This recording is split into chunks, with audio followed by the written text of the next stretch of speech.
নরসিংদীর বেলাবতে সড়ক দুর্ঘটনায় উপসহকারী প্রকৌশলী মোহাম্মদ ফয়সাল মোল্লা সুজন নিহত। নদী Bangla group, Narsingdi TV news update. রোববার 29 ডিসেম্বর দুপুরে বেলাবু উপজেলা আমলাবো ইউনিয়নের বটেশ্বর গ্রামের চানুমিয়ার বাড়ি সংলগ্ন স্থানে এ দুর্ঘটনা ঘটে। নিহত ফয়সাল মোল্লা নরসিংদী জেলার শিবপুর উপজেলার ধানুয়া গ্রামের ফারুক মোল্লার ছেলে এবং বেলাবু উপজেলা প্রকৌশলী অফিসের উপসহকারী প্রকৌশলী হিসেবে কর্মরত ছিলেন।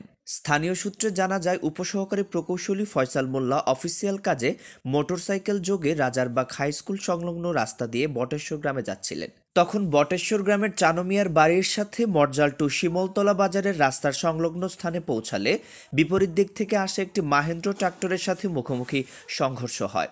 এ সময় প্রকৌশলী ফয়সাল রাস্তার পাশে ছিটকে পড়ে গুরুতর আহত হন। স্থানীয়রা তাকে বেলাবু উপজেলা স্বাস্থ্য কমপ্লেক্সে নিয়ে গেলে চিকিৎসক মৃত ঘোষণা করেন। বেলাবু উপজেলা স্বাস্থ্য কমপ্লেক্সের সহকারী সার্জন ডাক্তার মমতাজ সরকার জানান, তাকে মৃত অবস্থায় হাসপাতালে আনা হয়। ধারণা করা হচ্ছে ঘটনাস্থলেই তিনি মারা গেছেন।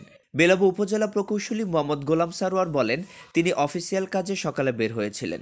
বেলাবু থানার অফিসার ইনচার্জ মীর মাহবুবুর রহমান জানান, এই দুর্ঘটনার অপরাধীকে দ্রুত শাস্তির আওতায় আনা হবে এবং যত দ্রুত সম্ভব তদন্ত করা হবে। আর নয় ভাড়া বাড়ি, এবার ভাড়ার টাকায় নিজের বাড়ি, নগদ অথবা কিস্তিতে বুকিং দিয়ে আপনিও হতে পারেন একটি ফ্ল্যাটের গর্বিত মালিক। নদী বাংলা গ্রুপ, সঠিক নির্মাণে অঙ্গীকারাবদ্ধ। রিপোর্ট শাহিনুর আক্তার, বেলাবু প্রতিনিধি, নরসিংদী টিভি।